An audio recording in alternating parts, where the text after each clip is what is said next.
What's going on, Planet S.O.N family? It's your main man JD. For those of you who don't know, I was in the military for 10 years, and here's a random story from my time in the military.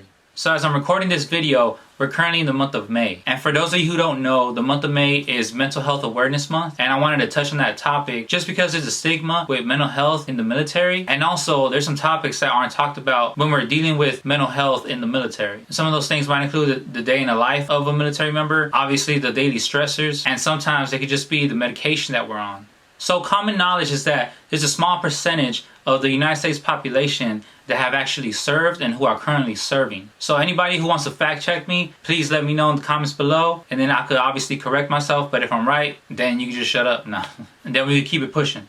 So as far as I know, 6 to 7% of the United States population from coast to coast, we're talking about Maine all the way to Southern California, Alaska, including our territories like Guam, Puerto Rico, Samoa, and the Virgin Islands. So out of all those territories, and like I said, from coast to coast, only 6 to 7% of the United States population are either veterans who have served in different wars, are active duty, or Guard or Reserve. And I'm talking about all 5 branches: Coast Guard, Air Force, Marines, Army, Navy. So that means that only 6 to 7% of the United States population actually have knowledge of what goes on in the military. So obviously 93, 94, or 95% of the United States population don't know anything about the military. Now, what we see in Hollywood and what's highlighted, obviously we've all seen movies and shows that have to deal with the military lifestyle. However, there's always a main story around it, so you really don't know what it's like to be in the military. All we end up learning is that the military helps the Transformers, Tom Cruise gets the girl, and Forrest Gump got shot in the butt. So as I mentioned, how Hollywood doesn't really depict certain things, and sometimes it's unrealistic, but we do see our troops fighting our wars, obviously dying in the wars, and also hanging around with the locals, but they're always depicted as enemies. Like during my 2 deployments in Afghanistan, I met some awesome people, some awesome locals, some Afghanis, either kids or adults who were just nice people. Everybody isn't out to get you. Like I'm only assuming during World War II that our American troops met some nice Japanese people, met some nice German people, and also just meeting genuinely nice people who aren't trying to harm us and aren't involved in the war. So as far as the mental health aspect that I want to talk to you guys about, again, I want to just tell you guys about stuff that isn't shown by Hollywood. Like obviously people who haven't been to Afghanistan don't know how we eat, how we talk, how we breathe, how sand gets into everything, how it's just normal to feel that, hey, you might die that day. And the longer you're there, the reality really sets in, and it's harder to shake that off as soon as you come back home. Now, I was fortunate enough to serve with amazing people. I served with all 5 branches. I seen the Coast Guard there, the Army there, the Marines, the sailors, and the Air Force. We were all there actually boots on ground, and boots on ground means that our boots were actually touching the soil. Because under certain circumstances, people don't touch the ground. People are just either flying over dropping bombs, or like the Navy, some of them are located in the Gulf of Iran, so they really don't have to touch the ground when they can just throw missiles from the Gulf. But yes, sailors are also there, boots on ground. Other than American troops, I also served with different countries. That was probably the best part of serving in Afghanistan, just because you get to meet so many people from different countries. We got all the NATO countries who are serving with us. All those countries, they have their own section on base, but sometimes you're allowed to go over there and eat with them. And the cool part about it is that they also bring their culture. Like let's say this, for example, South Korea. Now South Korea goes with us to Afghanistan. I'm not sure if they're currently still there, but at the time when I was serving, they were there, and man, their chow hall was amazing. They flew in Korean chefs and cooks from South Korea, and they would make some amazing authentic Korean food. It was so awesome. The bad part about it, which I understand, was that they only allowed 20 foreign people into the Korean chow hall each meal. So if you wanted to eat there, you had to hurry up and get in line. But hey, it was worth it. And as I mentioned, there's certain things that people don't really think about when you're in Afghanistan. Like how I was mentioning how sand gets into everything. Literally, sand, man, everything. You think you have a Ziploc bag, you have it sealed somewhere else in the safe or wherever, it doesn't matter. Inside that bag, you're gonna have some sand. Sand gets in everything. So with sand, you also have sandstorms, and those suck. I remember during my first tour in Afghanistan, it never fails. We always had a sandstorm at 2 o'clock. I don't know if the environment was just playing with us or if the Taliban had a weather machine and they were just messing with us by causing sandstorms at 2 o'clock on the dot. But there's a lot of things that people don't know while you're serving over there. One thing that people think is sad when I mention it, well, let me at least explain it like this. Now, as I mentioned, I served 2 tours in Afghanistan, and I like to avoid talking about certain things that obviously are depicted in Hollywood. If people want to know about bombs, shootings, dead bodies, and all that stuff, well, go watch a movie. Or you could go over there yourself. But one thing I like mentioning are things that I liked about Afghanistan. Now, people think this is funny when I say it, but it's the truth. And people who have been to Afghanistan, they will tell you I'm not lying. Now, I'm currently out of the military, and I have no desire to go back to Afghanistan. However, I will go back to Afghanistan if they still had the chocolate chip cookies that were amazing. Yes, I love the chocolate chip cookies that they served us in Afghanistan. I haven't been to Afghanistan in like 10 years, but to this day, I still can't find a chocolate chip cookie that is more delicious than the ones in Afghanistan. I don't know what it was about those cookies. I don't know why they're so delicious. I don't know why they were so addicting. Those cookies had me like Tyrone Biggums off of Dave Chappelle, talking about, yo, you guys got some of those chocolate chip cookies? I was straight fiending for these cookies. I have no idea why these damn chocolate chip cookies were so delicious. Years later, I actually found out they had a secret ingredient. That secret ingredient was crack. Nah, I'm just playing. You believed it? You believed it? Anyway, I don't care what anybody says. If you're trying to prove me wrong, hey, send me some chocolate chip cookies, let me know in the comments, and I'll let you know. So yes, I'll go back to Afghanistan for the cookies. Now, I say this because, like I mentioned, how the South Koreans had their own cafeteria or chow hall, however you want to call it, and they had some amazing, authentic food. Now, in Afghanistan, I have to say that we have the best food. We have pancakes, French toast, cereal, eggs cooked any type of way. You can have omelets, all your favorite breakfast meals that you want. And for lunch, you can have burgers, fries, you can have vegetables, potatoes, and for dinner, whew, dinner. For dinner, steak, shrimp, and lobster every Friday. It never fails. Also, I forgot to mention, there's also different tents. Like I gave you the example of the South Koreans, how they have their own chow hall. Well, there's other countries who are there who also have their own chow hall. Like people from New Zealand, people from Poland, the French, and also including our army, our Marines, and our sailors. These guys will create their own tent. One of my favorite tents that the Americans made is the barbecue tent. These dudes are straight up flying some German steak from Germany, and they would just cook it up and put a southern feel on it, and it actually feels like you're eating some soul food. They make some cornbread and all that stuff. And obviously, you know they didn't do that without making some sweet tea. Now here's the awful truth where people get sad because I'm telling them why we get the best meals. Now, since we're in Afghanistan, death is imminent. You could die literally at any second. So technically, every meal you eat can be your last meal. So yes, you are eating amazing meals, but it's because it might be your last meal. And that's a big pill to swallow when you really think about it. But at the moment, pass those chocolate chip cookies, you know what I'm saying? You know, sometimes I get tired of talking about how good the food is over there, because one thing I hate about military culture is that it's always a de-measuring contest. So it's always like, oh, well, you know, we do this better than you guys or whatever. So like, you know how I mentioned how the Navy is usually on a boat in the Gulf of Iran or ship, however they want to call it. Well, sometimes other military branches, like let's say the Marines or Army, I'm just gonna call everybody out. I'm just putting everybody in the same boat. Sometimes other people in different branches, they'll disrespect the Navy by saying, oh, you guys never get off your ship. Just stuff like that to be disrespectful to the Navy. But the Navy's there. I mean, they deploy with us. It doesn't matter if you're on the ship and you never get off or if you're actually on the ground dodging bullets. To me, it's all the same thing. We're all deployed. We're all away from our families. We're all in a place where we don't want to be. We're all hot and we are just trying to do our part in the war. So when it comes to me speaking about food, I guarantee somebody will say, oh, well, I had to eat powdered bananas and you guys were able to eat bananas. Like, what? You know, yes. Sometimes war is tougher for some people. It depends on what base you're at. Yes, at times we do eat MREs or ready-to-eat meals that you sometimes see in the Hollywood pictures. And that's something you always hear about when you think about military people eating at war. And yes, that all happens, but I hate when people start degrading or just shaming people just because they have a real banana. You know, if you're a military member that, I don't know, gets stuck in a hole in a mountain somewhere in Afghanistan and for months all you get to eat is an MRE, don't complain about it because you chose your job. So if somebody else in Afghanistan is able to eat a real banana or a steak, shrimp, and lobster, they're still there in the war, obviously dodging bombs or bullets, but you're just complaining because they have something good to eat. And let's be real, for the military members who are stuck in that hole on that mountain or in that cave in that mountain in Afghanistan, you best believe that commanders are sending steak, shrimp, and lobster all the way to those caves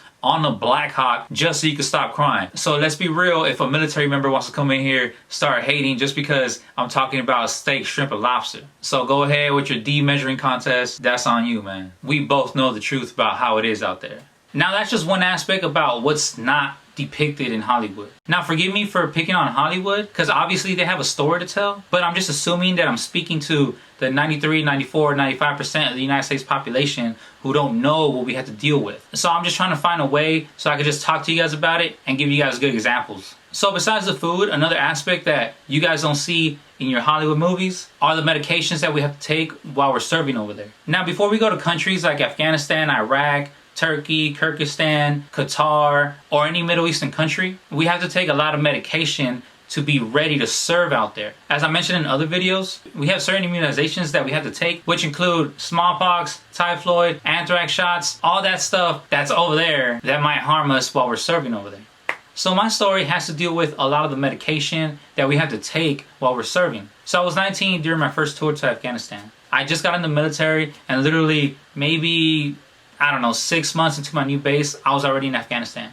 I remember celebrating my first year anniversary in the military while I was serving my first tour in Afghanistan.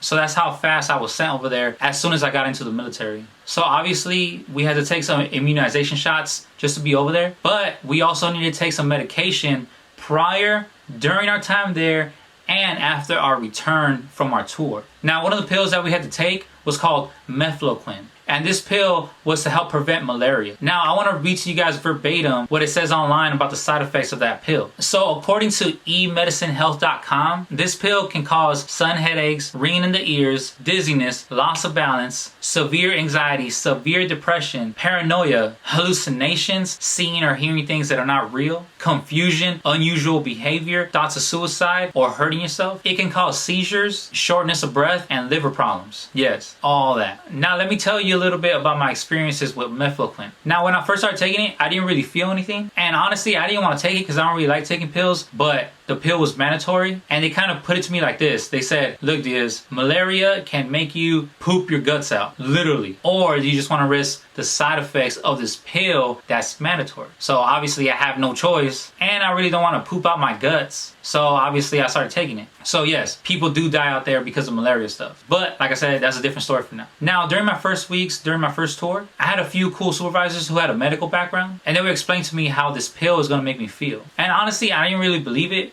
just because, I don't know, I was just a naive 19-year-old kid who wasn't into taking pills, and I never experienced certain things, like I never hallucinated and I never saw things that weren't there. So when my bosses would tell me that the pill was gonna mess with me, I really didn't understand what they were talking about. So let me explain what happened. So our living quarters were tight. We had to sleep in an 8-man wooden hut. It was cool, it wasn't that bad, but me as the lowest ranking person, I kind of got the worst spot, which obviously I understand because, well, I was literally the lowest ranking person. I was in the room with sergeants who were at least in their 30s or in their late 20s. And obviously, I'm the little ranking E3, 19-year-old kid, fresh out of high school. Obviously, in that situation, I'm always gonna get the worst of everything. But it's okay, that's the way the totem pole goes. So as I started to get to know my coworkers, we would just talk, and the pills were sometimes mentioned. However, it was just weird to talk about it because you don't wanna seem weak to talk about stuff that's really messing with you. Because you're in Afghanistan and the environment, yes, it's crazy.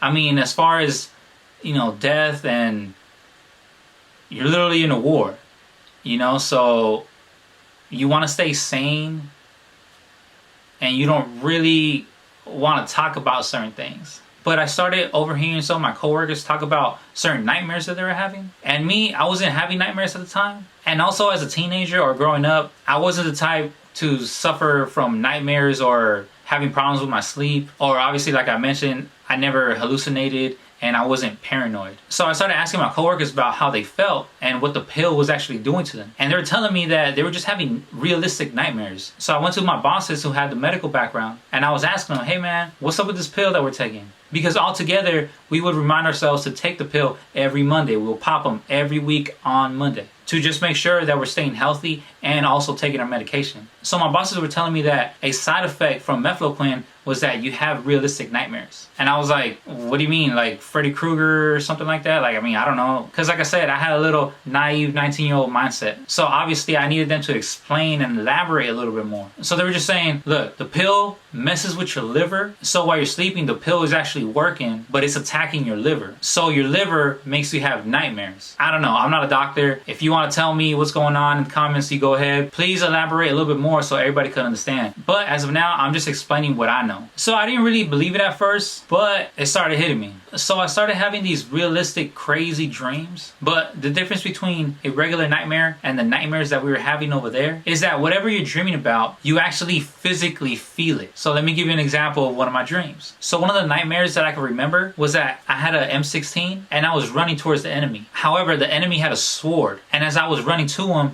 he actually swung his sword and chopped off my legs at my knees. Now, right when he swung the sword and I noticed that he cut off my legs, I woke up from my nightmare and I was just screaming and I was just feeling my legs because they actually hurt. Yes, I was actually feeling the pain of somebody actually chopping off my legs. Can y'all believe that? This pill was crazy. So after a few times of waking up screaming, I couldn't comprehend what the hell was going on. I started to get scared for myself. I started to get scared for the people around me. Because first of all, we're in Afghanistan. At any moment, you could die. Also, we sleep with our weapons. So at the time, I was issued an M16 and the M16 slept right next to me.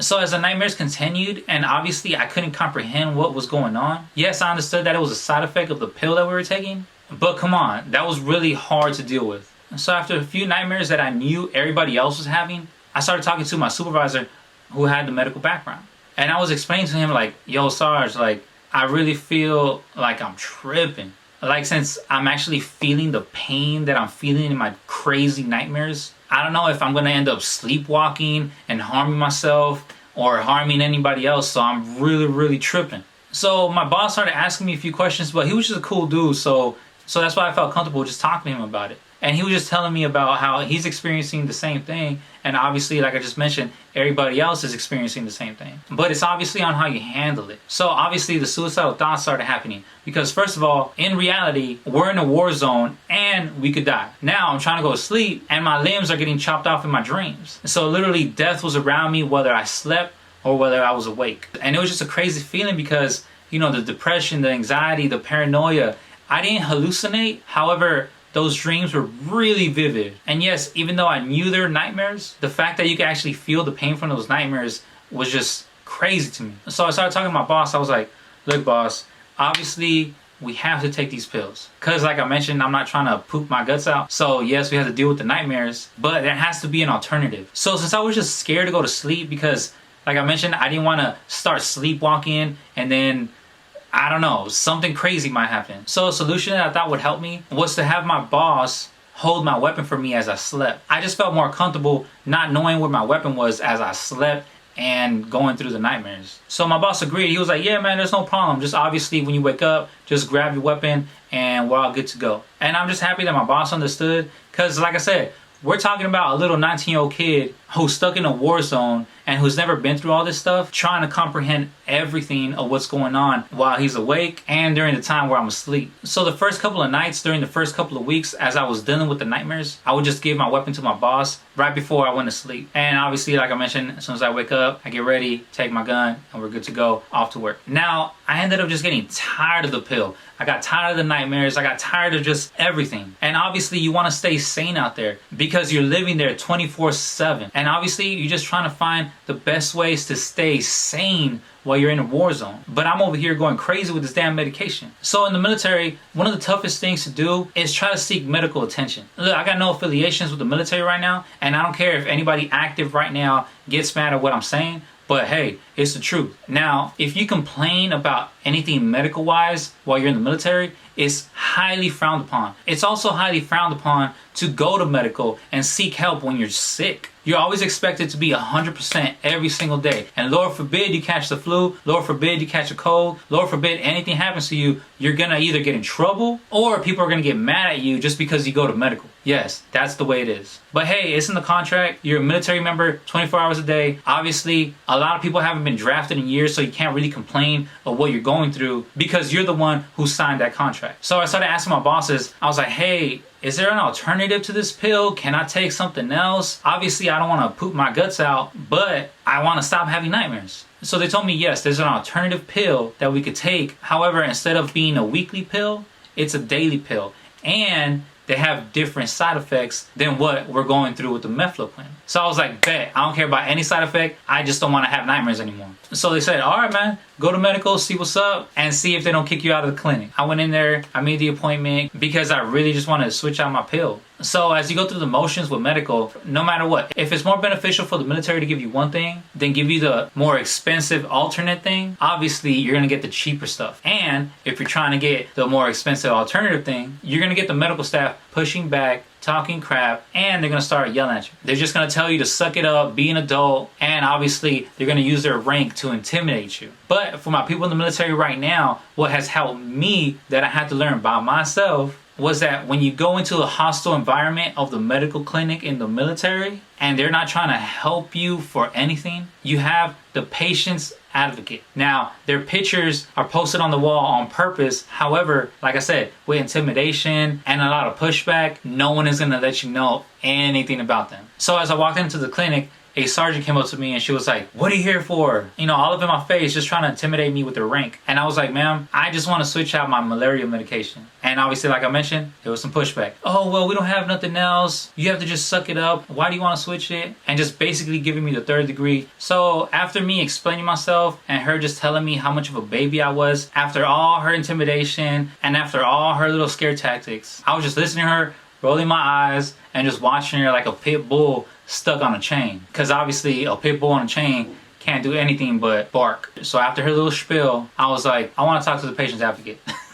And fortunately, the patient's advocate was able to help me out. And he was actually a professional dude who actually treated me like I was an actual human being. So he was able to take me to see the doctor and obviously explain what I was going through. So I told the doctor, I was like, hey man, can you switch me off this medication? Because I'm tripping, like for real. Like, I can't sleep, I'm having nightmares, the depression, anxiety, suicidal thoughts, all that was happening. So he said there was another pill that I could take, and it's called doxycycline. So like I did with the mefloquine, let me also read verbatim what the internet says about the doxy. So with the doxy, according to healthline.com, some of the most common side effects are loss of appetite, nausea, vomiting, diarrhea, a skin rash, hives, also temporary discoloring of adult teeth. I don't know, that's weird. But the number one side effect is sensitivity to the sun. Now, where are we at? We're in Afghanistan, exposed to the sun, and there's not a lot of shade out there. So obviously that could be a major problem, but I was willing to sacrifice my skin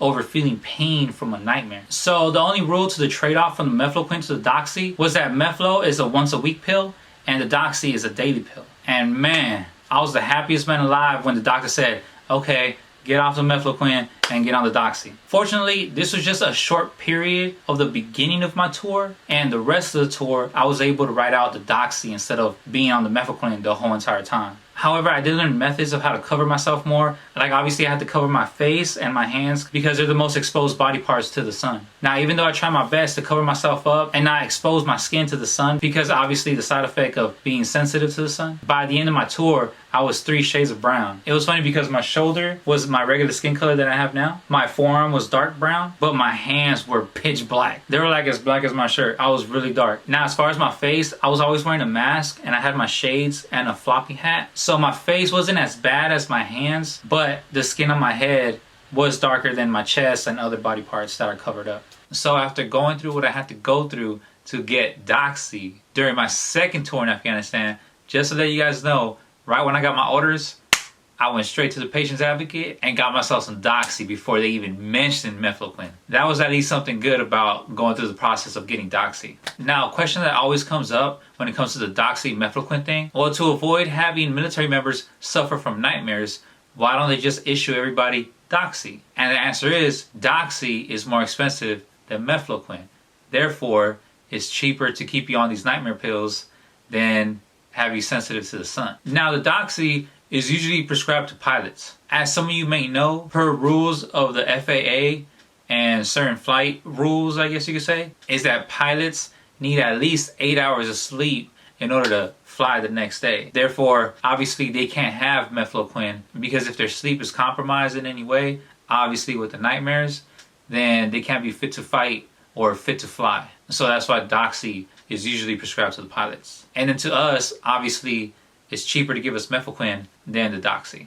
That's why we get mefloquine. So besides malaria, we also have different kind of diseases that we have to look out for, and that sometimes we suffer with while we're on deployment during our tour. Major and common ones are obviously STDs. Technically, we're not allowed to have sex while we're over there, but people are going to be people, and some people need to blow some steam, and they got to do what they got to do, I guess. So obviously, there's cases of curable STDs, and also at the same time, people do contract HIV while we're out at war in Afghanistan. Now, besides those diseases, we also have tuberculosis. I know that a lot of people during my first tour, they ended up getting TB because of all the time that we'll spend with the locals. And since we're spending so much time with the local Afghanis, we obviously get to know these people, and then we end up becoming friends with a lot of people in town. So since they're becoming our friends and we're getting to know them, they will obviously like to share their stuff, like their food, their teas, their drinks, and their entire culture with us. Because of that, I don't want to be disrespectful, but some of my friends did have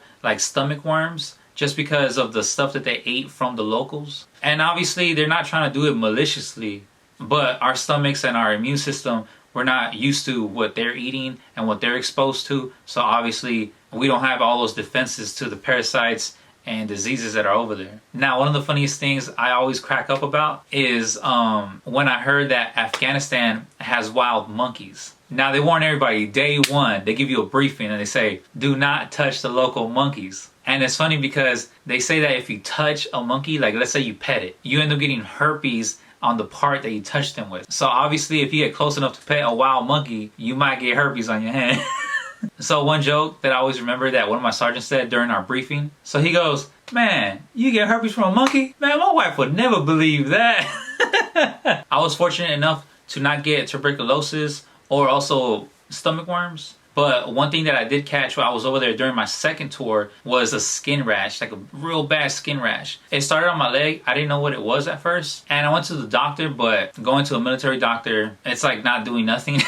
So during that situation, I had to just wait it out and then wait till I returned back to my home station. But even at my home station, when I made a doctor's appointment just to go see about the whole rash thing, because by the time I got to my home station, the rash was on both of my legs, and it went up my back, and also it went over my chest. It started going through my arms and also on my armpits. Fortunately, it wasn't in my general area or in my backside, so I knew it wasn't like some kind of STD or anything like that, but it was a whole skin rash. So the way I took care of that is I flew home to California, and I ended up making an appointment with the local clinic, and they just gave me some antibiotics, and it was gone just like that. And you would think, if it was that easy, why wouldn't I have been treated by a military doctor? So the picture I'm trying to depict in my story is obviously the reality of what really goes on other than what you see in the movies. Yes, unfortunately, suicide is a common thing with veterans. Rest in peace to all my brothers and sisters in arms who unfortunately took that route. There's certain things besides trauma from war that can mess with your psyche to cause mental issues. And as I mentioned, this is just one aspect of mental issues that can be caused or brought up while you're in the military. Because let's be honest, for those of you right now who are watching this video, who are a part of the 93, the 94, the 95% of the United States population who have never served, let's be real. Have you heard any veteran talking to you about these crazy pills that we have to take while we're serving in Afghanistan? What type of knowledge do you have about it? Because before I joined the military, I didn't know anything about this. And it's mandatory to take all this medication, or you get kicked out if you decide not to do it. And let's say you don't get kicked out. You can be one of those guys who catch malaria over there, and then all of a sudden you get sent home in a casket because you pooped your guts out just because you didn't want to take the pill. Fortunately, those pills didn't have a long-term effect on me. Obviously, my skin color is okay, and I'm not over here having vivid nightmares of people actually chopping my limbs off. But I heard a lot of people saying that side effects from some medication that we take are affecting them to this day. So that's why I feel that it's so important to bring awareness to mental health especially for military people. Yes, it's important for everybody, but right now I'm just emphasizing on my military background and stuff that I know from the military. But what do you guys think? What would you have chosen? Would you have chosen to take the mefloquine and write it out, or take the doxy, or maybe not take it at all? What would you guys do? I just really didn't want to risk catching malaria from some mosquito that bit me like 2 weeks ago, and all of a sudden I'm feeling nauseous. Because I mean, that's how it happens. You get bit, then suddenly 2 weeks down the road, you start getting sick, and you're like, what the hell's happening to me? I just didn't want to be in that boat. So obviously I decided to take the pills, and that's exactly what happened to me. So what do you guys think about the story? Have you guys ever heard about these medications? And have you guys ever heard of medications giving you that type of side effects? For me, it was just a crazy journey. However, I'm happy that it happened at the beginning of my career, during my first deployment, because I did serve 4 tours, but I was already prepared from the beginning of my career to know what to expect during future tours. Hopefully, this helped you out a little bit to understand just a little bit more on what military people have to deal with on a daily basis. Because being in the military isn't battling Transformers or helping Captain America beat up some aliens or something like that. We're actually putting every aspect of our bodies on the line just to fight this war. And obviously, since we had to take care of our physical, we also had to take care of our mental state to just be healthy. Mental health awareness is extremely important. A lot of people lose their lives over daily stressors, or stuff in the past, or whatever problems that life may bring. But one thing that could help and prevent a person from taking their life is to just be there for people. Yes, I know that we all have responsibilities, we're all adults, but sometimes this thing we call life could just overwhelm a lot of people, whether it be your friends, your family, or just strangers. So let's just make sure that we communicate. If you're suffering with some mental illness, seek help. You are loved and you are important. Don't let anybody make you feel like you're not special. Don't be afraid to seek help. We gotta check on each other, we gotta call each other, and to be honest, we just gotta love each other. Obviously, there's no miracle pill to take away all your problems, but talking and communicating how you feel is basically the first step to your happiness. Shout out to you guys. Thank you so much for listening. Thank you for everybody who DMs me on Instagram. Thank you for all your comments. Thank you for the likes. I'm appreciative. And that's my story. What do you guys think? Was it weird to hear? Is it something new that you heard of? Have you gone through it? Do you guys like these type of stories? Do you guys prefer funny ones, serious ones? What type of stories do you guys prefer? Let me know in the comments below. Thank you so much again for spending your time and watching my videos. I'll make sure to drop some more videos for you guys. And I'll be back with random military stories from my time in the military. Thanks.